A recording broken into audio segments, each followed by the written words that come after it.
Hello students, तो अब हम करने जा रहे हैं एच टेट का 2022 का previous year question paper solve, जो कि है इंग्लिश का। इससे पहले मैं 2023 का करा चुकी हूँ। तो एच टेट पीजीटी के कॉमन सब्जेक्ट का ये पेपर है मेनली तो, लेकिन अगर आप टीजीटी या पीआरटी की तैयारी कर रहे हैं तो भी आप यहाँ से कर सकते हैं। तो 46 से 60 तक यानी कि 15 क्वेश्चन पूछे जाते हैं एच टेट के एग्जाम में, वो मैं आपको यहाँ सॉल्व कराते हुए चलूँगी, थोड़ा बहुत समझा के भी। तो 46 क्वेश्चन है, that is which of the following sentence is the correct option to express present perfect continuous tense. आपने टेंसेस पढ़े होंगे जिसमें प्रेजेंट टेंस, पास्ट टेंस और फ्यूचर टेंस आता है, उनके भी फर्दर यहाँ टाइप्स होते हैं। तो प्रेजेंट परफेक्ट कंटिन्यूअस टेंस का एक टाइप होता है जिसमें हैज़, हैव आता है, वीन भी साथ में आता है, और साथ में इसमें आईएनजी लगती है वर्ब में, और सिंस या फोर का यूज़ होता है। तो यहाँ ये सब कहाँ पे ये आपके प्रॉब्लम को सॉल्व कर रहे हैं, हमें वही करेक्ट बताना है। एक सेंटेंस है, मिस्टर मेहता हैज़ बीन वैकिंग, यहाँ तक तो सही है, वैकिंग 4 o'clock। देखिए जो इसमें टाइम है वो फिक्स दिया हुआ है, जो फिक्स टाइम होता है उसमें सिंस आता है, ना कि अगर यहाँ आता कि 2 hours तो यहाँ 4 लगा देते, लेकिन यहाँ 2 o'clock साफ साफ टाइम लिखा हुआ है, तो ये वाला आंसर आपका गलत हो जाता है। तो ये सही नहीं है। Mister Mehta has been waking since 2 o'clock बिल्कुल सही है, क्लॉक इन द मॉर्निंग, तो ये आपका बिल्कुल सही हो जाता है आंसर। इसके बाद है हैज़ बीन वैक्ड, थर्ड फॉर्म तो आती नहीं है, आईएनजी आती है। इसके बाद है वेकिंग, लेकिन यहाँ फ्रॉम डाल दिया, फ्रॉम की तो प्रेजेंट परफेक्ट कंटिन्यूअस में कोई यूज़ ही नहीं है, या तो 4 आता है या फिर आपका यहाँ सिंस आता है। ठीक है, तो ये आपका गलत हो जाएगा, आंसर मिल गया नंबर बी। देखिए अगर आप तैयारी कर रहे हैं एच टेट की, सी टेट की, सीट या किसी भी एग्ज़ाम की, तो ये आपके लिए बहुत हेल्पफुल है, बिना किसी तामझाम के बनाए गए हैं नोट्स। ठीक है, तो आप यहाँ से अगर तैयारी करेंगे तो आपकी एग्ज़ाम्स में, अगर आप जैसे अभी कोई गाड़ी चला रहे हैं या फिर कुछ और वर्क कर रहे हैं, हाउस वाइफ हैं, आप खाना बना रहे हो या कुछ और काम कर रहे हो, तो आप एक बार ये वीडियो चला लीजिए और डिस्कस करते हुए मेरे साथ पढ़िए, आपका टाइम भी सेव होगा और आपकी तैयारी भी हो जाएगी। ठीक है, इसके बाद देखेंगे fill in the blank with the correct option that completes the idiom. इनमें से वो आपको करेक्ट ऑप्शन फिल करना है जो इस ईडियम को, इस मुहावरे को कंप्लीट करता है। रोलिंग स्टोन, रोलिंग स्टोन क्या होता है बताइए? लुढ़कना लोटा, यही कहते हैं ना रोलिंग स्टोन को।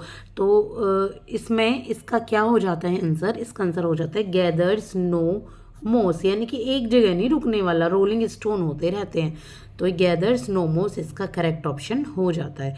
इसके बाद है 48, that is choose the part of the sentence that is grammatically incorrect. हमें ग्रामेटिकली इनकरेक्ट पार्ट को चूज करना है, सेंटेंस को ग्रामेटिकली इनकरेक्ट है ये जो सेंटेंस है, कौन सा पार्ट है? द थीफ टुक 2 words, क्या ये है? या फिर है his heels on seeing the police when arrive.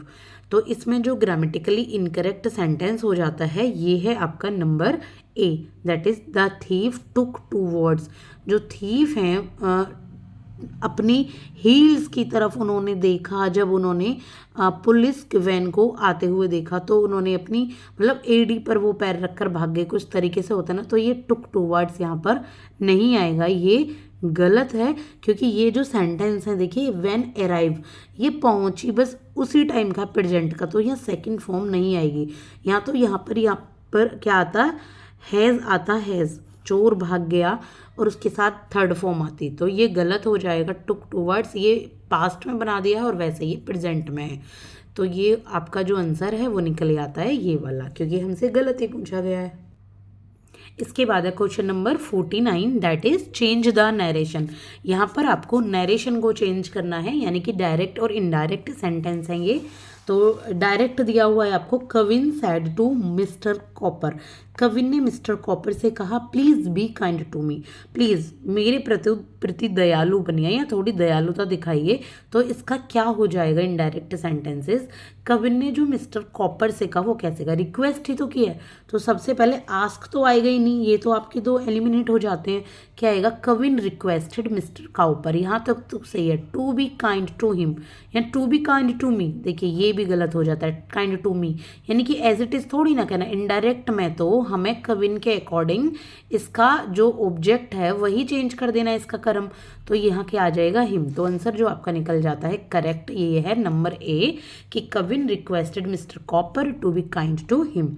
I hope कि आपको समझ आ गया होगा। I am making some sense to you. इसके बाद है number 50, that is in the blank with the correct form of verb. यहाँ पर आपको फिल करनी है करेक्ट फॉर्म वर्ब की। एक सेंटेंस दे रखा है, you had better dash your hands before you eat. आपको अपने हैंड्स को अच्छे से साफ करना चाहिए जब भी आप खाना खाते हैं। तो हो यू हैड बेटर के बाद क्या आएगा, है बीन वॉशिंग आएगा या वॉशिंग आएगा या आपका वॉश्ड आएगा या वॉश आएगा। तो इसका जो आंसर आएगा ये आएगा वॉश। अब क्यों आएगा, क्योंकि देखिए बिफोर यू ईट, क्या ये एट लिखा है या ईटन लिखा है, नहीं ना, यहाँ प्रेजेंट की फॉर्म में बात की गई है। तो यहाँ हेड के साथ आईएनजी भी नहीं लगा सकते। आईएनजी तो तब लगाई जाती है ना जब वीन भी आ रहा हो, ठीक है। तो यू हैड बेटर वॉश, तुमने अपने हाथ अच्छे से धो लिए अब खाना खाने से पहले। तो यहाँ वॉश आएगा, ना कि वॉशिंग भी नहीं आएगा यहाँ पे। इसके बाद है the word garrulous means. Garrulous एक वर्ड होता है, उसका क्या मतलब होता है, तो गैरुलस का मतलब होता है जो ज़्यादा बात करता है, यानी कि टॉकेटिव। आंसर क्या है, टॉकेटिव। इसके बाद है 52, दैट इज़ ये अरेंज करने हैं आपको जुम्बल वर्ड, जुम्बल सेंटेंस आपको दे रखे हैं आपको, और एक सेंटेंस में अरेंज करने हैं। तो इसका आंसर क्या होगा, इसका आंसर है कि too many cooks spoil the broth. बहुत सारे कुक्स ने मिलकर ब्रोथ को स्पॉइल कर दिया, यानी कि नंबर बी आएगा इसका आंसर। इसमें सबसे पहले आप ये माइंड भी लगा रहे होंगे, तो पहले कुक्स आएगा, quick, spoil, too many, the broth. लेकिन ऐसे भी तो नहीं आ सकता, टू मैनी के बाद द का क्या काम। तो यहाँ आ जाता है ये वाला answer, too many cooks spoil the broth की अब क्या मीनिंग है ये आप मुझे कमेंट सेक्शन में बताइए। और अगर आपको इनकी PDF चाहिए तो आप मुझे एक बार बता सकते हैं, मैं व्हाट्सएप चैनल पर ये PDF और उसका लिंक मैं आपको बता दूंगी। आप वहां से व्हाट्सएप चैनल को सब्सक्राइब कर सकते हैं, यानी कि फॉलो कर सकते हैं, और ये लिंक आप यहाँ से आप PDF को भी दोबारा एक बार पढ़ सकते हैं ताकि तैयारी आपकी अच्छे से हो जाए। इसके बाद है 53, that is fill in the blank with the correct option.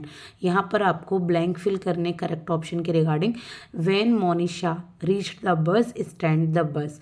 इसका देखिए पास्ट की बात की गई है, जब मोनिशा बस स्टैंड पर पहुंची तो बस के बाद देखिए क्या है, हैज़ बीन तो आएगी नहीं क्योंकि ये तो प्रेजेंट में बात कर रहा है। तो यहाँ क्या आना चाहिए, वाज ऑलरेडी लेफ्ट, ठीक है, या फिर हैड ऑलरेडी लेफ्ट, या फिर ऑलरेडी लेफ्ट। तो ये जो सेंटेंस है आपका, ये है आपका पास्ट परफेक्ट का। यहाँ आएगा हैड ऑलरेडी लेफ्ट। जब मोनिशा बस स्टैंड पर पहुंची तो बस ऑलरेडी छूट चुकी थी। तो ये क्या आएगा, हैड ऑलरेडी लेफ्ट इसका आंसर है। इसके बाद है choose the part of the sentence that is grammatically incorrect. Grammatically incorrect वही देखिए सेम टू सेम है। कुछ सेंटेंस डबल दे रखे हैं इसी तरीके के। एक सेंटेंस में एक मिस्टेक आपको बतानी है।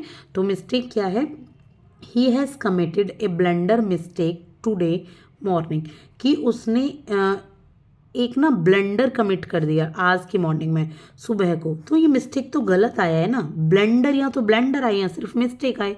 तो कमिटेड के साथ ब्लेंडर आता है, उसने ब्लेंडर कर दिया, रायता फैला दिया, कब, आज सुबह। तो ये मिस्टेक यहाँ गलत आया हुआ है। तो आंसर क्या निकल आता है, नंबर सी। इसके बाद करेंगे हम क्वेश्चन नंबर 55। तो क्वेश्चन नंबर 55 क्या है कि इनमें से कौन सा ऑप्शन करेक्ट मीनिंग बताता है सेंटेंस की ही is too cute to overlook. वो इतना क्यूट है कि वो ओवरलुक नहीं दिखता, ठीक है। तो इसका मतलब क्या, इसका जो आंसर हो जाएगा वो क्या हो जाएगा, इसका आंसर हो जाता है he is so cute that he can not be overlooked. यही तो है भाई, वो इतना क्यूट है कि वो टू ओवरलुक नहीं दिख सकता। ओवरलुक दिखने के लिए तो वो बहुत क्यूट है। तो इसका आंसर हो जाएगा ये वाला, he is so cute that he can not be overlooked. तो ही कैन बी ओवरलुक्ड तो आ ही नहीं सकता। तो ये हो जाएगा इसका आंसर। इसके बाद है fill in the blank with the correct form of verb की करेक्ट फॉर्म बतानी है। Neither you